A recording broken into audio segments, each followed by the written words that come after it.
요나서 2장 말씀을 저와 여러분이 교독으로 봉독하시겠습니다. 요나가 물고기 뱃속에서 그의 하나님 여호와께 기도하여 이르되 내가 받는 고난으로 말미암아 여호와께 불러 아뢰었더니 주께서 내게 대답하셨고 내가 스올의 뱃속에서 부르짖었더니 주께서 내 음성을 들으셨나이다. 주께서 나를 깊음 속 바다 가운데에 던지셨으므로 큰 물이 나를 둘렀고 주의 파도와 큰 물결이 다 내 위에 넘쳤나이다. 내가 말하기를 내가 주의 목전에서 쫓겨났을지라도 다시 주의 성전을 바라보겠다 하였나이다. 물이 나를 영혼까지 둘러싸우며 깊음이 나를 에워싸고 바다풀이 내 머리를 감쌌나이다. 내가 산의 뿌리까지 내려갔사오며 땅이 그 빗장으로 나를 오래도록 막았사오나 나의 하나님 여호와여 주께서 내 생명을 구덩이에서 건지셨나이다. 내 영혼이 내 속에서 피곤할 때에 내가 여호와를 생각하였더니 내 기도가 주께 이르렀사오며 주의 성전에 미쳤나이다. 거짓되고 헛된 것을 숭상하는 모든 자는 부신 은혜를 버렸사오나 나는 감사하는 목소리로 주께 제사를 드리며 나의 서원을 주께 갚겠나이다. 구원은 여호와께 속하였나이다 아니라. 여호와께서 그 물고기에게 말씀하시매 요나를 육지에 토하니라. 아멘. 오늘부터 3주 동안 시리즈 설교를 하려고 하는데요. 올해 저희 교역자들이 여러분들이 잊을만 하면 가끔씩 시리즈 설교를 했습니다. 여러분 기억나시는 설교 있으신가요? 제가 저하고 김 목사님이 같이 번갈아 가면서 올해 시작할 때 사도신경 시리즈 했던 거 혹시 기억하시나요? 저희가 번갈아 가면서 말씀을 전했었고요. 또 사순절 때 지나면서는 제가 예수님은 성경을 어떻게 읽으셨을까라는 시리즈 설교를 했습니다.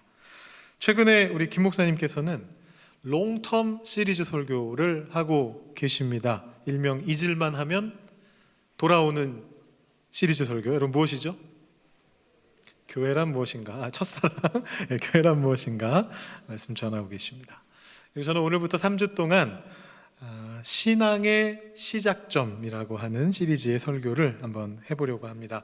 제가 설교할 때는 보통 그 성경 말씀을 깊게 파고들어서 그 안에서 인사이트를 이렇게 얻어내는 그런 설교를 많이 합니다. 제가 성서학을 이제 공부한 전공한 사람이다 보니까 자연스럽게 그렇게 되는데 이제 성경에 대해서 좀 많이 알고 계신 분들은 저의 이제 그런 설교를 들으면서 그 기존에 들었던 설교와 달라서 신선하다 이렇게 얘기하시는 분도 계시고 모르던 부분을 많이 배웠습니다 이렇게 말씀해 주시는 분들도 계세요. 그런데 또 성경을 조금 익숙하지 않으신 분들이 들으실 때는 이 배경을 잘 이해를 못하시면 이게 무슨 얘기인지 잘 모르겠습니다 이렇게 이야기하시는 분들도 계실 것 같습니다. 그래서 마침 또 우리 교회에 올해 새가족 여러분들이 많이 오셨는데 그래서 새가족 환영회도 저희가 이번 달에 준비하고 있지 않습니까?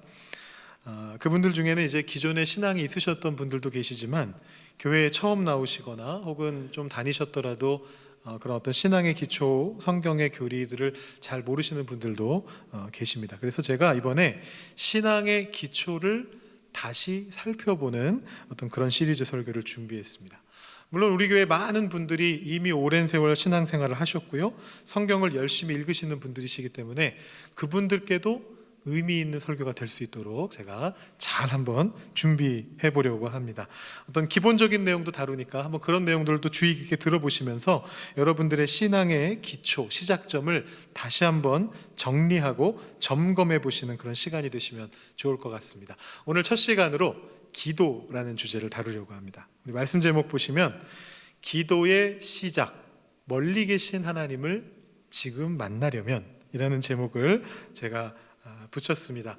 혹시 여러분 중에 기도를 잘 해보지 못하신 분들이 계시다면 오늘 말씀을 통해서 기도를 시작할 수 있게 되면 좋겠다 이런 마음으로 이 설교 제목을 붙였고요.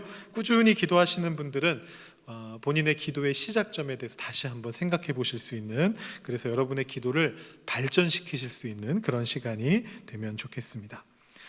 사람은 누구나 기도를 합니다. 크리스천만 기도하는 것 아닙니다. 불교에서도 기도를 하고요, 천도교에서도 기도를 합니다. 기도라는 표현들을 사용합니다.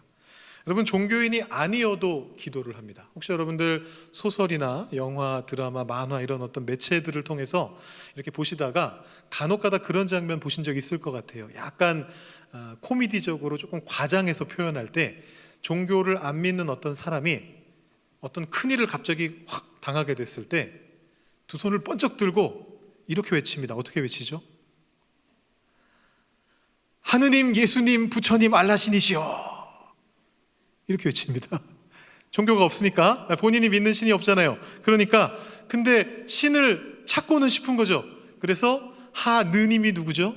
천주교에서 말하는 하나님이고, 예수님이 기독교고, 그 다음에 부처님은 불교고, 알라신은 이슬람교고, 세계 4대 종교를 다 모아가지고 하나님, 부처님 이렇게 외치는 그런 장면들을 넣을 때가 있습니다. 종교인이 아니어도 기도하게 됩니다. 신을 찾지 않을 때는 하다못해 엄마라도 찾습니다.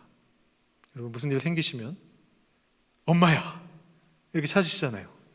옆에 엄마가 없어도, 엄마가 불러도 오지 않더라도, 엄마가 도와줄 수 없는 일일지라도 엄마를 찾습니다. 여러분, 캐나다 사람들도 다 마찬가지입니다. 지저스를 찾기도 하고요, 오 마이 갓을 찾기도 합니다. 모든 사람의 마음속에 누군가를 찾아요.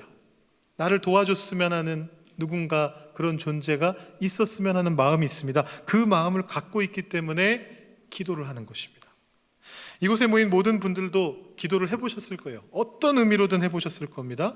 이미 말씀드린 것처럼 오래 다니신 분들은 하나님 앞에 이렇게 처절하게 투쟁하시면서 기도하신 분들도 계실 것이고, 또 교회 오신 지 얼마 안 되신 분들이라도 방금 제가 말씀드린 것처럼 누구라도 외쳐 부르는 어떤 그런 기도를 해보신 적이 있을 것입니다. 그런데 왜 기독교에서는 이 기도를 특별히 더 중요하게 생각하는 것일까요? 제가 오늘 말씀 준비하면서 한국 민족문화 대백과사전이라고 하는 민속학 사전을 한번 찾아봤습니다. 거기 기도가 적혀 있더라고요.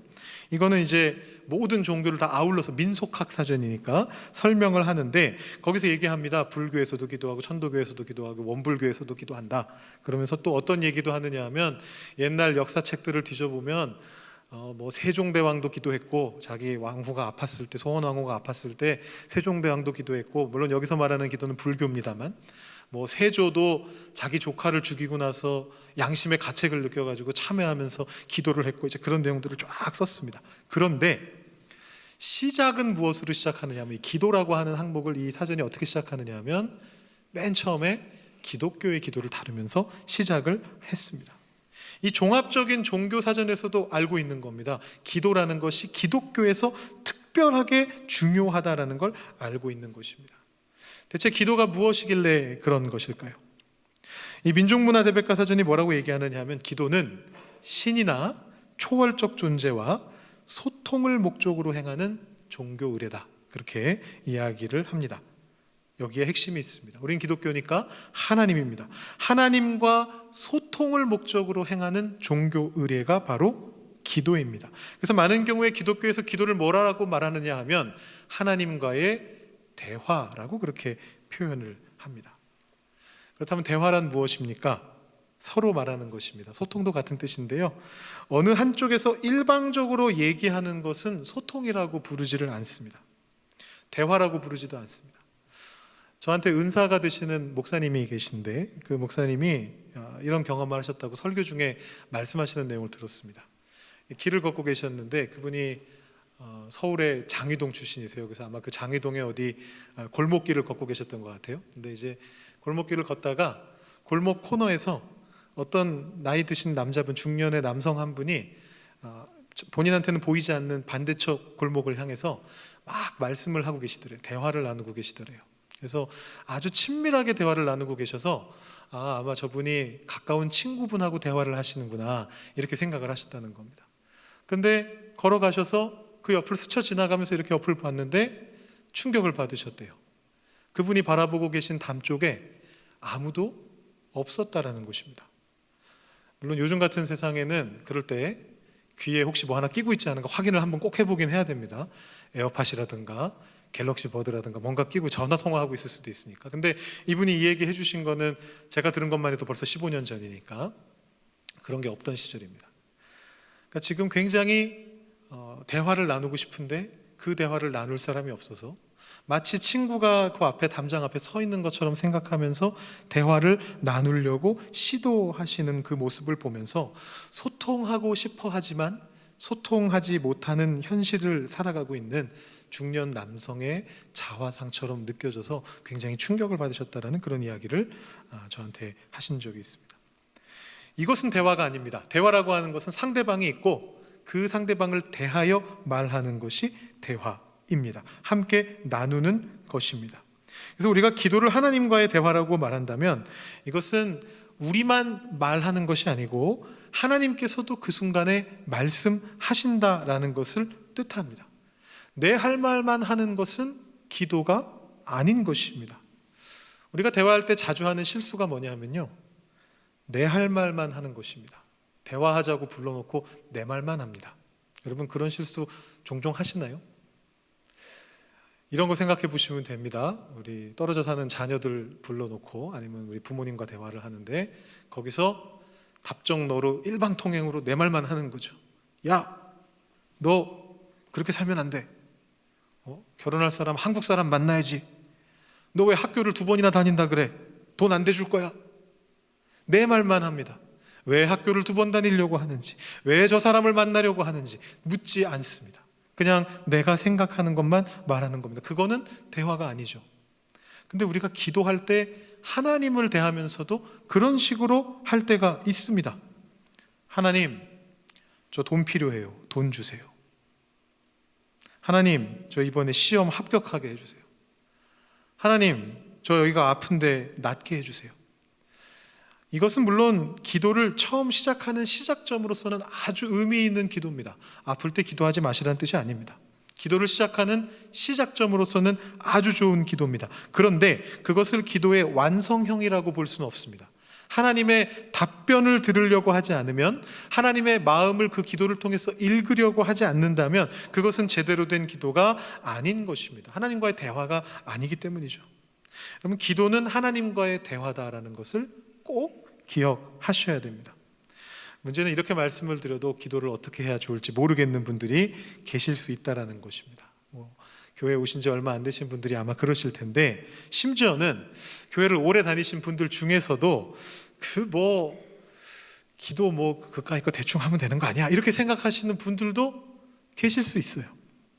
어쩌면 제가 방금 이런 기도는 안 됩니다 라고 말씀드렸을 때 기도 그렇게 하는 거 아니었나? 이렇게 당황하시는 분들도 계실 수 있습니다. 그래서 그런 분들께 도움을 드리기 위해서 조금 기초적인 내용이지만 여러분들의 또 추억도 좀 되살려 드릴 겸 제가 한 가지를 한번 보여드리겠습니다. 여러분, 어린 시절에 교회 학교 다니실 때 혹시 기도손 배우셨습니까? 요 기도손 말고요. 요것도 물론 배웁니다. 어릴 때 2손 딱 모아서 하나님 앞에 기도하고 눈 감고 기도해라. 요것도 배우는데요. 그거 말고 혹시 요렇게 생긴 기도손 보신 적 있으세요? 제가 1부 때도 이 말씀을 드렸는데 잘 모르시는 표정으로 계시더라고요. 그래서 아마 어르신 세대 때는 안 했나 보다, 제가 어릴 때만 했나 보다 이렇게 생각을 했거든요. 근데 정작 제가 시작하니까 막 성가대 막 이런 데서 막 따라 하시더라고요. 먼저 말씀을 하시더라고요. 아마 여러분도 다 알고 계실 것 같은데, 첫 번째 손가락이 뭡니까? 이거 어린이들한테 가르치는 거지만, 하나님을 불러라. 기도할 때는 일단 처음은 하나님을 부르는 것. 자, 그 다음에 본 내용이 3개가 나옵니다. 두 번째 뭘 해야 됩니까? 기도할 때 처음에 감사를 해야 되죠. 하나님 앞에 감사를 해야 됩니다. 3번째는 뭡니까? 회개를 해야 됩니다. 네, 하나님 앞에 잘못한 부분에 대해서 회개해야 됩니다. 4번째가 뭐죠? 바로 간구하는 것입니다. 내가 필요한 부분을 요청하는 것입니다. 우리는 요걸 제일 중요하게 생각하지만 어쨌든 이렇게 기도의 순서가 있습니다. 마지막 하나는 뭘까요? 네, 맞습니다. 예수님의 이름으로 기도합니다. 아멘으로 기도를 끝내라. 요거를 우리가 보통 어린아이들한테 가르칠 때 이런 식으로 손가락 접으면서 이렇게 순서대로 하면 된다 이렇게 가르칩니다. 사실 우리 어르신들도 다 그렇게 기도하시죠. 이게 핵심적인 내용이기 때문에 그렇습니다. 우리 집사님께서 아까 대표 기도하실 때도 이런 틀에 맞춰서 기도를 하셨습니다. 요청을 우리는 핵심이라고 생각하지만 그 요청의 주변을 무엇이 둘러싸고 있습니까?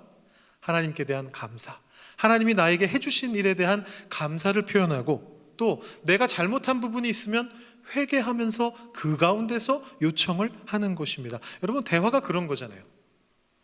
여러분, 가족끼리 대화할 때 이제 뭐 자녀나 부모님들이 가족과 만나가지고 오늘 하루 있었던 일들을 조곤조곤 얘기한다라고 생각하시면 돼요. 기도란 게 사실은 그런 겁니다. 오늘 이런 일이 있었습니다. 오늘 어디 다녀왔는데 좋았습니다. 저한테 그런 기회 주셔서 감사합니다. 기도하는 겁니다. 오늘 화내지 말았어야 됐는데 너무 힘들어서 화냈어요. 죄송합니다. 근데 사실 너무 힘들었어요. 가끔 화내도 되죠.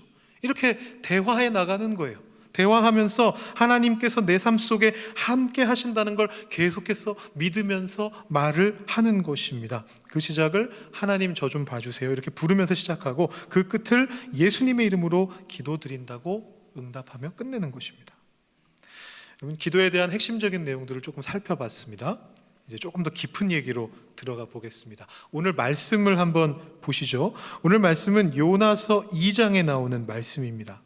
여러분, 요나서는 굉장히 친숙한 말씀인데요, 요나라고 하는 선지자가 주인공인 일종의 스토리입니다. 자, 이 요나가 무엇을 했느냐면요, 하나님께서 요나를 부르셔서 당시에 아주 거대한 제국이었던 아수르라고 하는 나라에 가서 그 수도 니느웨에다가 하나님의 말씀을 전해라 라고 그렇게 이야기를 했습니다. 여러분, 제가 요나의 직업이 선지자라고 말씀드렸는데요, 선지자가 뭐 하는 거죠? 하나님 말씀을 대언하는 게 선지자입니다. 그러니까 지금 하나님이 이렇게 하라라고 얘기하셨으면 당장 달려가야 되는 겁니다. 다른 사람들이라면 핑계댈 수가 있습니다. 내가 선지자가 아니라면 여러분들도 그렇게 핑계댈 수 있죠. 저는 목사니까 하나님이 저한테 뭘 하라 그러시면 해야 되지만, 여러분들은 핑계대실 수 있는 부분들이 있어요. 학생들은 하나님 저 시험 기간입니다. 공부하러 가야 됩니다. 학생의 주된 역할은 공부죠. 이렇게 얘기할 수 있단 말이에요. 나이가 드신 분들은 이렇게 얘기하실 수 있어요. 하나님, 저는 무릎 수술을 했습니다. 니느웨까지 걸어가는 건 불가능합니다. 얘기하실 수 있습니다. 직장인 분들 이렇게 얘기하실 수 있습니다. 올해 휴가를 다 썼습니다. 내년쯤에 한번 생각해 보겠습니다. 이렇게 얘기하실 수 있어요. 근데 선지자는 그런 핑계를 댈 수가 없잖아요. 하나님 말씀 전하는 게 직업인데 하나님의 말씀을 해주셨는데 요나가 핑계를 대기가 어려우니까 어떻게 했느냐 하면 아예 핑계 자체를 대지 않고 그냥 도망갔습니다. 그야말로 내뺐습니다. 니느웨라고 하는 곳이 이 요나가 살고 있었던 북이스라엘 왕국의 수도 사마리아를 기준으로 보면 북동쪽에 있습니다. 그리고 지대가 높은 산 쪽이에요.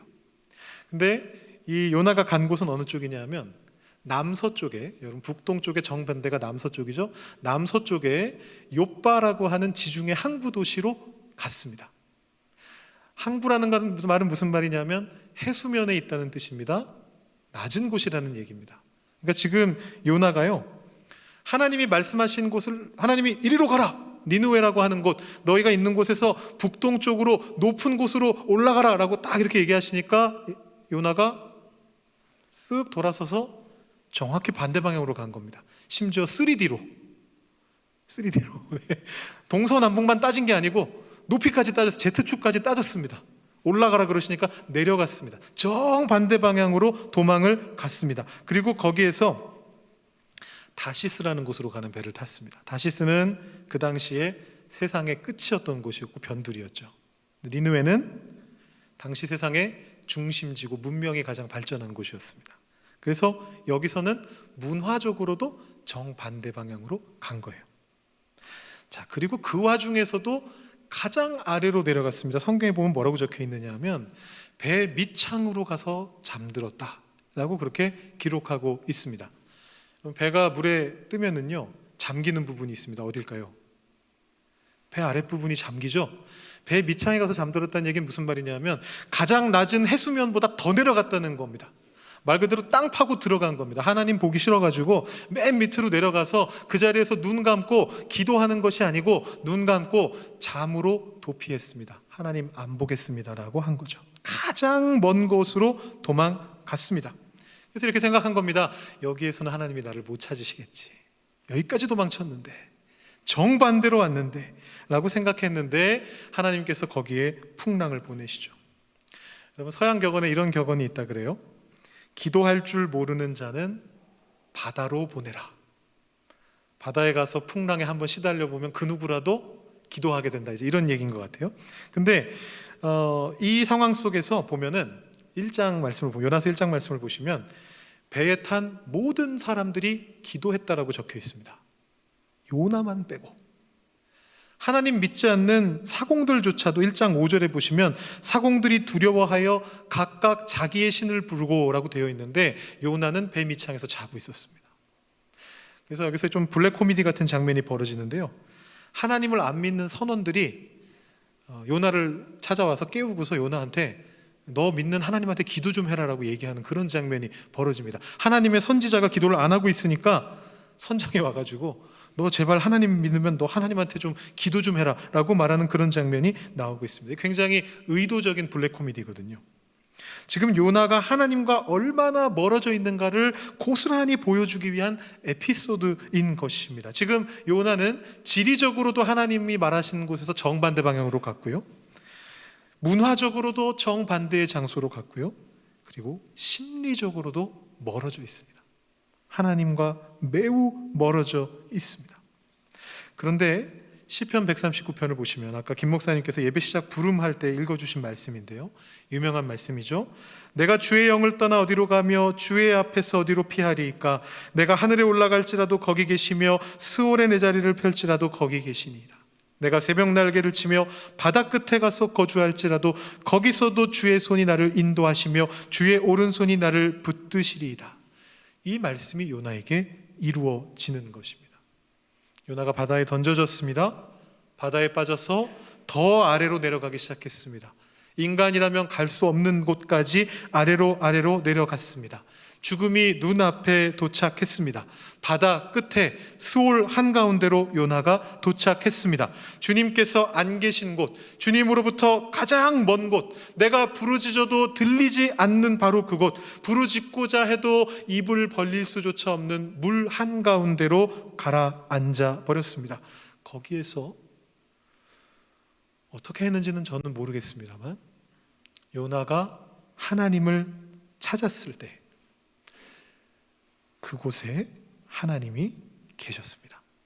큰 물고기가 와서 요나를 삼킵니다. 가장 먼 곳까지 도망갔다 여겼는데 거기에도 하나님이 계셨던 겁니다. 그래서 요나가 이렇게 고백을 합니다. 오늘 읽은 말씀 2절에 이렇게 적혀 있습니다. 내가 받는 고난으로 말미암아 여호와께 불러 아뢰었더니 주께서 내게 대답하셨고 내가 스올의 뱃속에서 부르짖었더니 주께서 내 음성을 들으셨나이다.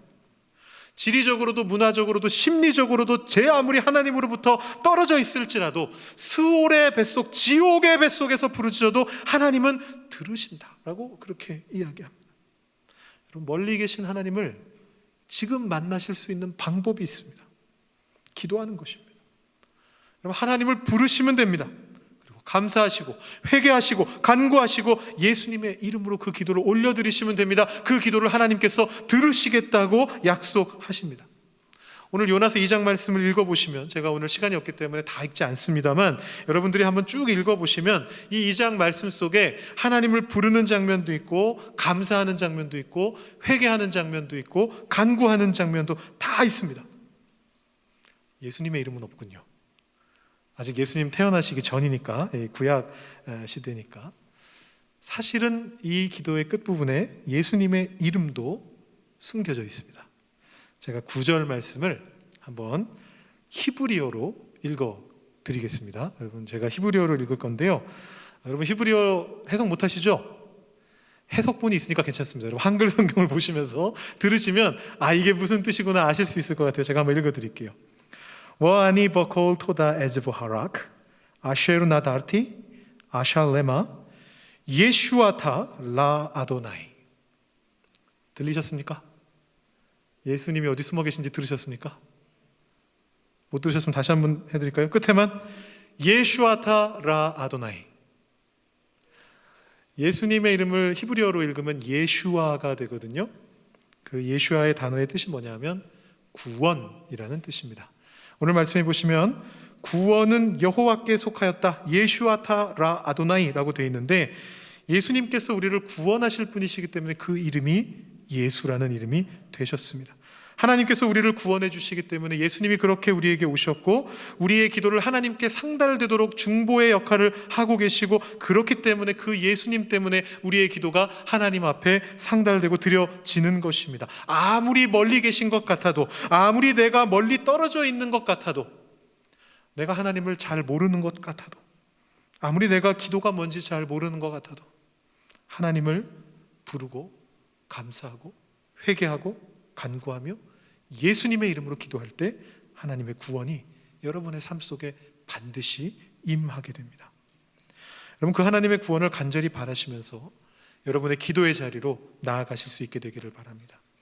이미 기도를 잘 하고 계신 분들은 그 기도가 더 하나님 앞에 합당한 것이 되도록 노력하시면 좋겠고요.